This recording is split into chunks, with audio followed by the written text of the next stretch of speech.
La stabilisation de certains chiffres en Occitanie montre que la 5e vague est en train d'y atteindre son pic. Mais la situation va continuer à s'aggraver dans les hôpitaux qui ont encore relevé leur niveau d'alerte.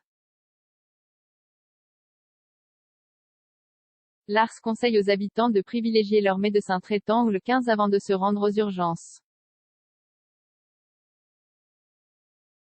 Une flambée épidémique généralisée qui n'épargne aucun territoire, c'est ainsi que Pierre Ricordeau, le directeur général de l'Agence régionale de santé décrit la situation en Occitanie. Le taux d'incidence, qui a été multiplié par 3 en 3 semaines, y atteint 600 cas de Covid-19%.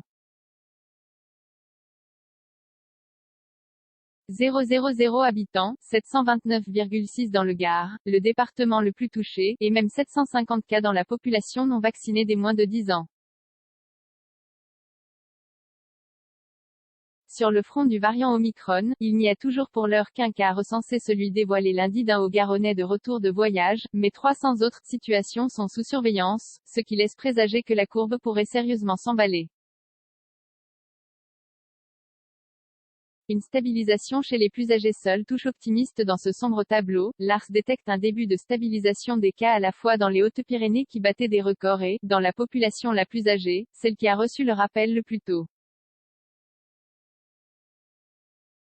Tout ça crédibilise l'hypothèse que nous sommes proches du pic épidémique, avance Pierre Ricordeau.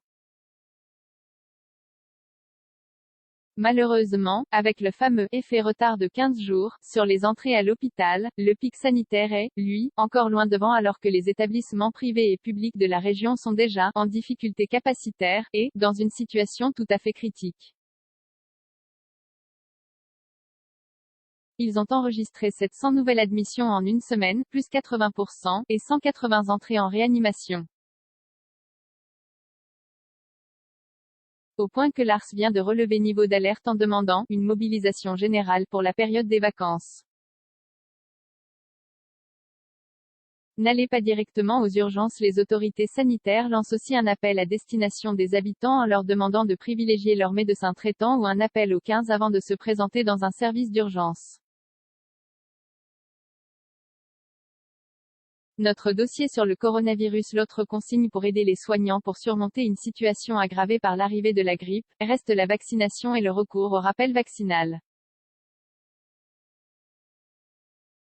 Mardi, avec 87 000 injections. Et les conversions ne sont pas négligeables puisque 293